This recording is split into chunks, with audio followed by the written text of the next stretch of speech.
네, 안녕하세요. 저는 손재익 목사입니다. 뭐라고 소개해드렸어요?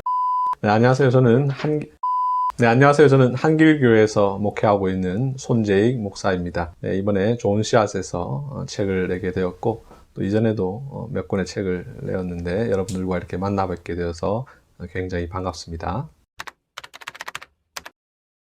네, 저는 책을 쓰는 사람이기도 하고 또 책을 읽는 사람이기도 해서 사실은 유튜브를 별로 관심을 갖지 않았습니다. 좋아하지도 않았고요. 2020년 2월경에 코로나 사태가 터지면서 많은 사람들이 유튜브를 더 많이 보게 되었죠. 물론 그 이전에도 많이 봤지만 그러면서 저도 이제 조금 관심을 갖게 되었습니다. 재밌더라고요.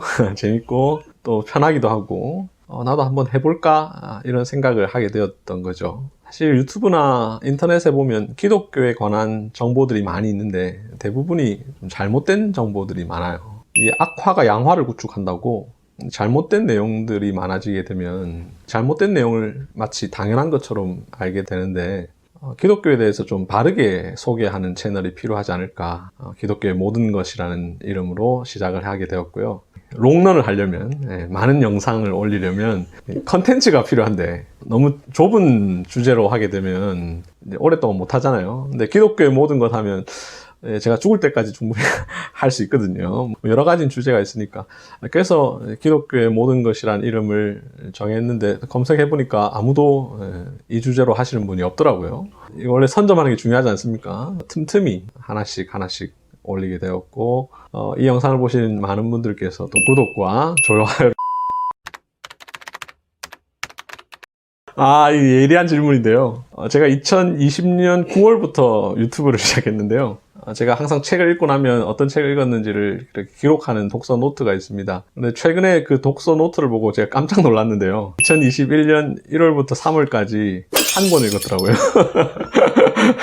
그래서 굉장히 충격을 받았습니다. 제가 보통 1년에 작으면 70권, 많으면 100권 정도를 읽는데, 이래서 되겠는가 하는 생각을 하면서도, 또 앞으로는 이제 책의 시대가 아닌 영상의 시대가 되죠.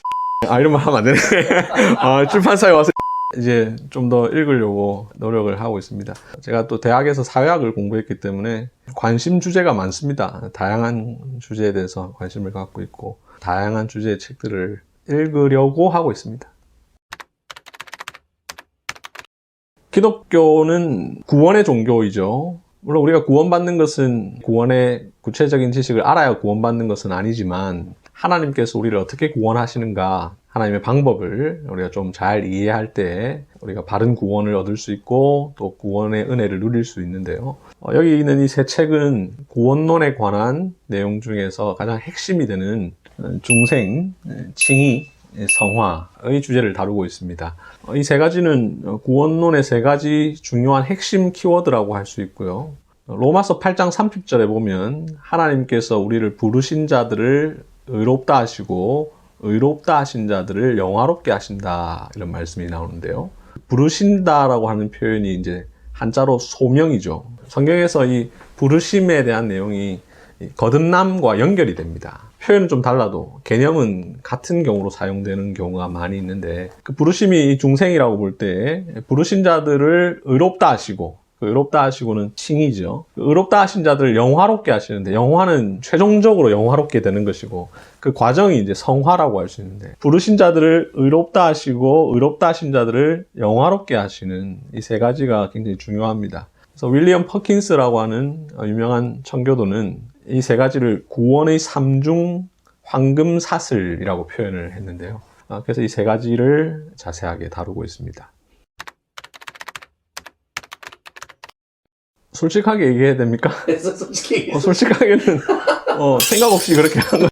제가 이 시리즈의 저자가 된 계기는 설교 어떻게 들을 것인가 라는 책을 좋은 씨앗에서 낸 이후에 출판사에서 단단한 시리즈라는 것이 있는데 그 중에 하나를 좀 써주면 좋겠다라고 해서 단단한 시리즈에서 다룰 수 있는 주제들이 굉장히 많이 있었는데 당장 내가 빨리 쓸 수 있는 주제가 뭘까 하니까 칭의가 눈에 띄었어요. 그래서 제가 그러면 칭의를 쓰겠습니다 해서 칭의를 쓰게 됐습니다. 칭의를 쓰고 나서 하나 더 쓰고 싶은 마음이 들었어요. 칭의는 당연히 이제 성화랑 연결되거든요. 제가 바로 칭의 원고를 보내고 나서 한 며칠 뒤에 전화를 드렸던 것 같아요. 칭의가 나오고 나서 성화가 나올 즈음에 우리 좋은 씨앗의 이순신 실장님께서 거듭남의 비밀도 하나 쓰시죠. 이렇게 이야기하셨어요.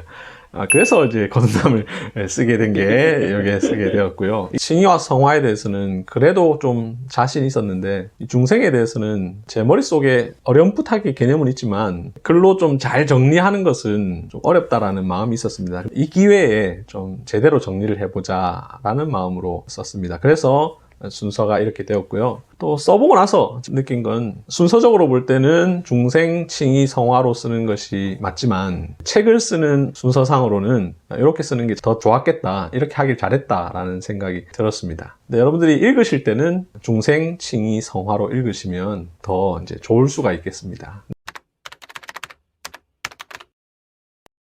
기독교 구원이라고 하는 것이 신학적으로, 논리적으로는 굉장히 구체적이지만 또 우리가 복음을 받아들이는 입장에서는 단순하고 간단하거든요. 예수님을 믿으십시오. 그러면 구원을 받습니다. 라고 하는 것이죠. 믿으면 의롭다 칭함을 받게 되고 구원에 이른다라는 것입니다. 그런 측면에 있어서 칭의의 복음을 잘 이해하기만 해도 우리가 복음을 믿고 천국 가는데 충분하죠. 중생에 대해서 자세하게 몰라도 됩니다. 알면 좋지만 그걸 알아야만 구원받는 것은 아니거든요. 칭의는 예수님 믿어서 구원받는다, 이걸 알아야 되죠. 그렇기 때문에 또 중요하고, 또 교역사적으로 보면 사실 이 칭의 교리가 정립되어 있지 않던 시기, 즉 중세 시대에 기독교 구원이 바르게 증거되지 않았는데 칭의를 통해서 기독교 구원론이 제대로 정립되었기 때문에 기독교 복음에 있어서 가장 중요하다라고 말할 수가 있겠죠. 칭의와 관련해서 많은 사람들이 갖고 있는 오해 중에 하나죠. 그리고 많은 사람들이 이 질문을 하는데 칭의가 뭔지를 잘 몰라서 생기는 오해라고 생각을 합니다. 그리고 칭의를 잘못 강조해서 그렇죠. 칭의의 복음은 반드시 행함과 함께 갑니다. 믿으면 구원받는다라는 말이 행함은 필요 없다라는 말이 결코 아니거든요. 이신칭의의 복음이 행함이 필요 없다라는 것을 전제로 하고 있지 않습니다. 믿으면 구원받는다라고 끝나버리기 때문에 그런 오해를 갖는 것이죠. 이 책의 마지막 부분에 보면 행위는 필요 없는가라는 챕터를 다루고 있는데요. 성경도 그렇고 종교개혁자들도 그렇고 칭의를 강조할 때 행위가 필요 없다고 말한 적이 없습니다. 믿음으로 구원받으니까 이제는 행위는 필요 없다, 이렇게 말한 것은 아닙니다. 논리적으로 믿음과 행위가 구분되는 것이지 우리의 삶 속에서 믿음과 행위를 획일적으로 구분할 수 있는 것은 아니거든요. 누구든지 믿으면 행하게 되어 있습니다. 사도 야고보가 행함 없는 믿음은 죽은 믿음이다 라고 하는 것이 바로 그런 의미인데요. 모든 믿음은 행함이 항상 따라가게 되어 있습니다. 믿음과 행함이 함께 붙어 있는데 그 행함 때문에 구원받는 게 아니라는 의미에서 믿음으로 구원받는다라는 말이지, 믿음으로 구원받으니까 행함은 필요 없다, 이런 뜻이 전혀 아닙니다. 이신칭의를 강조하다 보니까 행함이 없어졌다, 이것은 이신칭의를 강조를 안 한 거죠. 이신칭의를 잘못 전한 것이고 오해하게 만들었던 것이죠. 그래서 이신칭의를 그렇게 오해하면 안 되겠죠.